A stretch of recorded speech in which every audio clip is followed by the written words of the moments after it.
நாங்கள் வந்து சீமான இந்த வணிகத்தை செய்திருக்கிறாங்க. சரி சீமானா உருவாக்கி கேட்டீங்க. சரி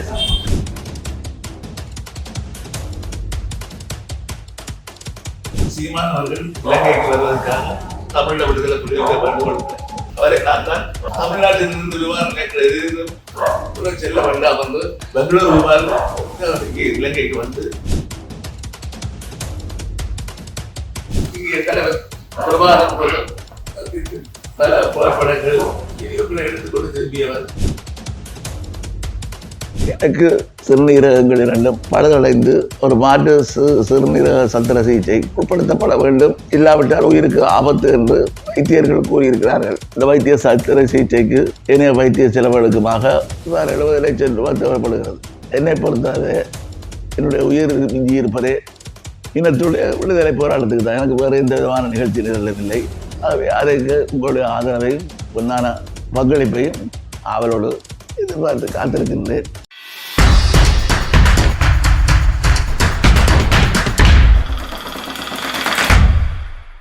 அறத்தின் வழி நின்று வழிபடுத்த இனத்திற்கான ஒரு ஊடகம் வள்ளுவம். சப்ஸ்கிரைப் செய்து உறுதுணையாகுங்கள், பொருளாதாரம் கொடுத்து பெருந்துணையாகுங்கள்.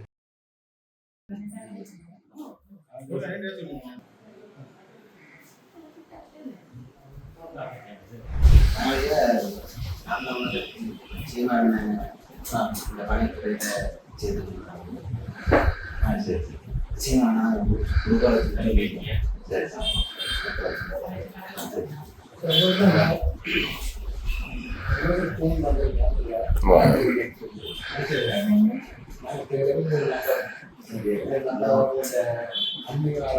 நாம் தமிழர் கட்சிக்கு சீமானவர்களுக்கு நன்றிகளை தெரிவித்துக் கொள்கின்றேன். சீமான் அவர்கள் இலங்கைக்கு வருவதற்காக தமிழ விடுதலை புலிகளுக்கு வேண்டுகோள் அவரை நான் தான் தமிழ்நாட்டிலிருந்து விமானம் செல்ல வேண்டாம் வந்து பெங்களூர் விமானம் இலங்கைக்கு வந்து இலங்கைக்கு சென்று இங்கே தலைவர் பிரபாகரன் பல புகைப்படங்கள் எடுத்துக்கொண்டு திரும்பியவர்.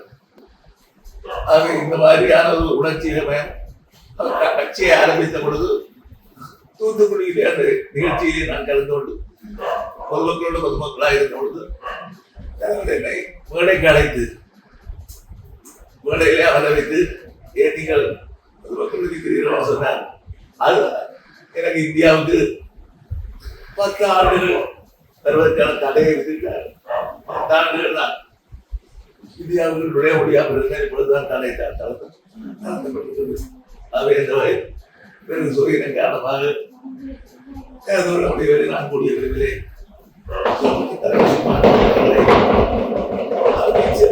கட்சி வெளிச்சு வரும் பெரிய யோகியம் செல்வார். இது தோல்வி அல்ல, தற்காலிகமான ஒரு பின்னடை என்று சொல்ல வேண்டும். ஒரு மயக்கம் தமிழ்நாடு வாக்காளர்கள் மயக்கம் ஏற்பட்டிருந்தது. இந்த மயக்கம் எவ்வாறு திராவிட கட்சிகளை நீக்கின்ற ஒரு நிலைக்கு வந்தது. அதே போல தலைவர் சீமான் அவர்களை ஒரு நல்ல நிலைமைக்கு அவருடைய கட்சியை உயர்த்து வந்து நாங்கள் நம்புகிறோம். அவர் உலக தமிழர்களுக்காக ஈழத்தமிழர்களுக்காக கொடுக்கிற குரலுக்காக கோடான கோடி நன்றிகளை நாம் தமிழர் கட்சிக்கு தலைவர் சீமான் அவர்களுக்கும், அதாவது அவர் அவருக்கு வார்த்தையை வாய்ப்பதில்லை. கட்சிக்கு தலைவராகவோ தலைவர்தான். அந்த வகையிலே அது எங்களுக்கு ஒரு பாதுகாப்பாளராக இருக்கிறது. ஈழத்தமிழர்கள் அத்தனை பேரும் எங்களுக்கு ஒரு பாதுகாப்பாளர், ஒரு அரண் இறுக்கமாக உருவாக்கி என்பதை மகிழ்ச்சியோடு அவர்கள் ஏற்றுக்கொண்டு செயற்படுகிறார்கள். அது நிச்சயமாக அவர் இதை புரிந்து கொண்டு தமிழ்நாட்டிலே ஒரு முக்கியமான இடத்தை அவர் பெறுவார். அதுக்காக இடத்தமிழர் சார்பிலே உங்களுடைய வாழ்த்துக்களை நன்றி தெரிவிக்க கடமைப்பட்டிருக்கிறோம். நன்றி. அவர் என்ன உங்களோட கலைக்குழு சொன்னவர் ஐயாட்ட வீட்டை போயிட்டு அடிக்க சொன்னார். அடிக்க அவருடைய போன் சுவிட்ச் ஆஃப். அவர் தன்னுடைய சொந்த ஊருக்கு போய் கொண்டிருக்கார், ஃபோன் கட்டிக்கிறார். சொன்னார் மறக்க மாட்டேங்க.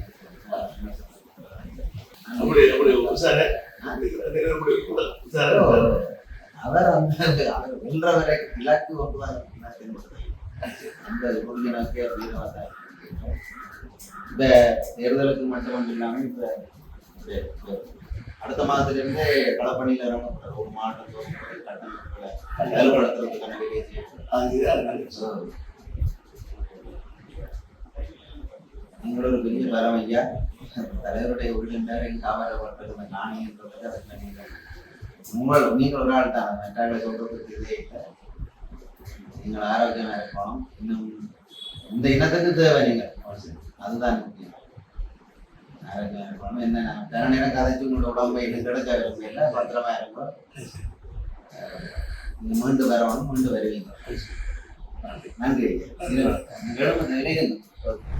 தமிழ் உறவுகளே, நான் உங்களிடமிருந்து இன்றைக்கு சந்திக்க போகிற சந்திப்பு இதுவரை காலம் இருந்த சந்திப்பில் இருந்து இது சற்று வேறுபட்ட விடயம். எனக்கு சிறுநீரகங்கள் இரண்டும் பழுதடைந்து ஒரு மாற்று சிறுநீரக சத்திர சிகிச்சை உட்படுத்தப்பட வேண்டும், இல்லாவிட்டால் உயிருக்கு ஆபத்து என்று வைத்தியர்கள் கூறியிருக்கிறார்கள். இந்த சூழ்நிலையில் இந்த வைத்திய சத்திர சிகிச்சைக்கு ஏனைய வைத்திய செலவுகளுக்குமாக சுமார் இதுவரை 19 லட்சம் ரூபாய் பணம் செலவாக இருக்கின்றது.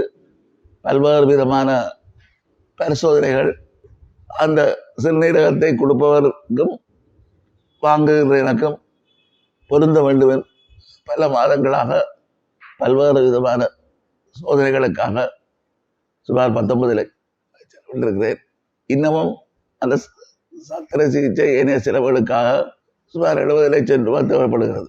உங்களுக்கு தெரியும், என்னுடைய 50 வருடத்துக்கு மேற்பட்ட அரசியல் வாழ்க்கையிலே சொத்து சேர்க்க வேண்டும் என்ற எண்ணம் எனக்கு சிறிதளவும் இருக்கவில்லை.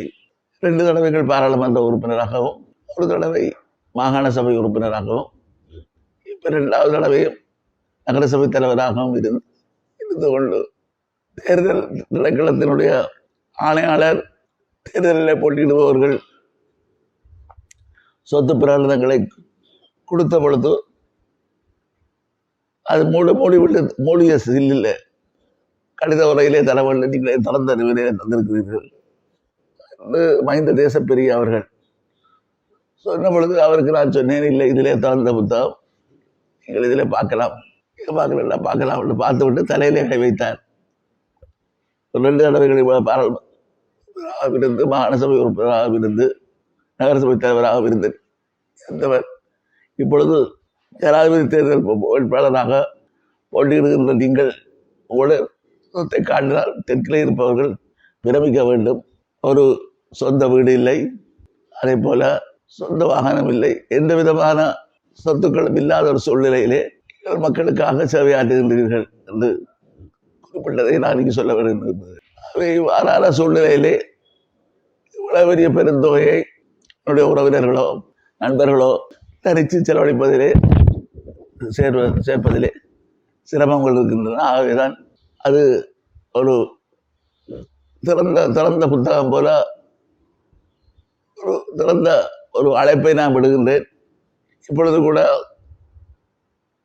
வெளிநாட்டில் இருந்து வந்த ஒரு நண்பர் என்னை சந்தித்து கட்டாயப்படுத்தி தான் 5 லட்சம் ரூபாய் தருவதாகவும் மற்றவர்களிடம் பணத்தை திரண்டுகள் தேவைப்பட்டால் நான் மேலதிகமாகவும் தருவதாகவும் கூறிய அடிப்படையிலே தான் இந்த ஊடக சந்திப்பை நடத்துகின்றேன். இன்னொன்று, அந்த 19 லட்சம் ரூபாயே வெளிநாட்டிலே இருந்து மனித உரிமை ஆர்வலராக இருந்த மறைந்த நீதவான் தம்பித்துரை அவர்களுடைய மகன் அவர்கள் ஒரு உணர்வாளர், ஈழத்தமிழர்களுடைய பிரச்சனையிலே சிறு வயதிலேயே தியாகி சிவகுமாருடைய சிலையை திறந்து வைத்தவர், சிறையில் எல்லாம் இருந்தவர், பின்னர் வெளிநாட்டுக்கு தப்பி சென்றுதான் அவர்களுக்கு சட்டத்தரணியாக வந்து செய்தவர். அவர் தன்னுடைய சொந்த பணத்திலே எனக்கு 10 லட்சம் ரூபாவை அனுப்பியிருந்தார். தேவைப்பட்டால் மேலதிக பணத்தை அனுப்புவோம் என்று சொல்லியிருந்த நேரத்திலே ஒரு துரதிர்ஷ்டமான நிலைமை, அவர் அமெரிக்காவிலே காலமாகிவிட்டார். இவ்வாறான ஒரு சூழல் பின்னணியிலே தான் இந்த பணத்தை அவரே சொல்லியிருந்தார், தேவைப்பட்டால் அரைவாசி பணத்தை நான் தருகிறேன், மீதியை நான் பொறுப்படுத்தி திரட்டி தருகிறேன், நீங்கள் கூச்சப்பட வேண்டாம், இதிலே ஒளிமறைவுக்கு இடமில்லை, இது உயிர் முக்கியமானது, நீங்கள் இதை காலத்தை கடந்து கொண்டு சென்றால் உயிருக்கு ஆபத்தாக இருக்கும், உங்களை போன்றவர்களுடைய பங்களிப்பு மிகவும் பெருமதியானது. இப்பொழுது கூட இந்த ஆண்டு பட்டுக்கோட்டை தீர்மானம் எடுக்கப்பட்டு 50 வருடங்கள் நினைவு கூறப்படுகின்ற நேரத்திலே அந்த பட்டுக்கோட்டை தீர்மான மாநாட்டிலே கலந்து கொண்டவர் என்ற வகையில் 50 வருடத்துக்கு முன்னர் 1976ஆம் ஆண்டு மே மாதம் 14ஆம் தேதி அதிலே ஒரு பேராளராக 150 பேராளர்களே ஒருவராக கலந்து கொள்ளவர் என்ற வகை மிக சொற்பளவர்கள்தான் அப்படியானவர்கள் இன்னமும் அரசியலில் இருந்து கொண்டிருக்கிறார்கள். என்னுடைய பங்களிப்பு விடுதலை போராட்டத்திலே சிவாஜிலிங்கம் என்றால் தெரியாதவர்கள் பெருமளவிலே இருக்க முடியாது என்ற அளவுக்கு நான் முடிந்த அளவுக்கு அர்ப்பணிப்பாக நான் என்னுடைய சேவையை ஆற்றி இருக்கின்றேன். ஆகவே நான் உங்களிடமிருந்து மிகவும் உரிமையுடன் அன்றாண்டமாக கேட்டுக்கொள்வது, உங்களால் முடிந்த பணத்தை, அது 50,000 இருக்கலாம், 25,000 இருக்கலாம், 1,00,000 இருக்கலாம், எனது வங்கி கணக்கு இலக்கம் இலங்கை வங்கி கணக்கு இலக்கம் 77 46 88 பம்பலப்பட்டி கிளை, இந்த இலக்கத்துக்கு நீங்கள் அனுப்பி வைத்தால் இந்த சத்திர சிகிச்சையை பூரணப்படுத்தி சுகமடைந்து வெளியேற முடியும். ஆகவே இந்த பொருந்துகின்றது என்பது நீண்ட கால போராட்டத்திலே தான் பலருக்கு சாத்தியமாக இருந்தது. அந்த வகையில் தான் எனக்கும் எத்தனையோ பேருடைய சிறுநீரகங்களை பொருத்தி பார்த்து இப்பொழுது பொருந்தி எல்லாத்துக்குமான ஒரு உத்தரவை வைத்தியர்கள் பிறப்பித்திருக்கிறார்கள். அவர்கள் இந்த சத்திர சிகிச்சைக்கு ஆயத்தமாக இருக்கிறார்கள். பணம் தான் துறைய பிரச்சனை. பணத்தை வேறு விரைவிலே கொடுக்காவிட்டால் காலப்போக்கிலே இது என்ன வடிவ எடுக்கும் என்று சொல்ல முடியாது.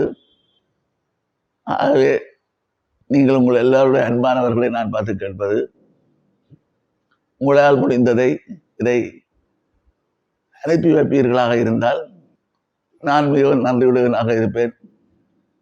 இறுதி மூச்சு வரை தமிழீழ மண்ணுக்காக, தமிழீழ மக்களுக்காக போராடி உயிரை விடுகின்ற பொழுதும் போராடி கொண்டிருந்த நேரத்திலே தான் உயிர் பிரிந்தது சொல்கின்ற அளவுக்கு என்னுடைய போராட்டத்திலே நான் செயற்படுவேன் என்ற உறுதியோடு இந்த வேண்டுகோளை உங்களெல்லோரிடமும் வைக்க விரும்புகின்றேன்.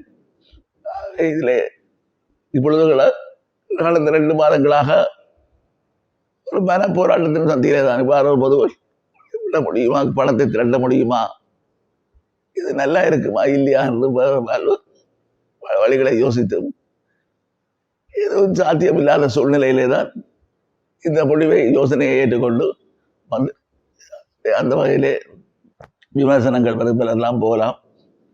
ஆனால் என்னை பொறுத்தவரை என்னுடைய உயிர் மிஞ்சி இருப்பதே இனத்துடைய விடுதலை போராட்டத்துக்கு தான். எனக்கு வேறு எந்த விதமான நிகழ்ச்சி நிரலவில்லை. ஆகவே அதற்கு உங்களுடைய ஆதரவையும் பொன்னான பங்களிப்பையும் ஆவலோடு எதிர்பார்த்து காத்திருக்கின்றேன். நன்றி, வணக்கம்.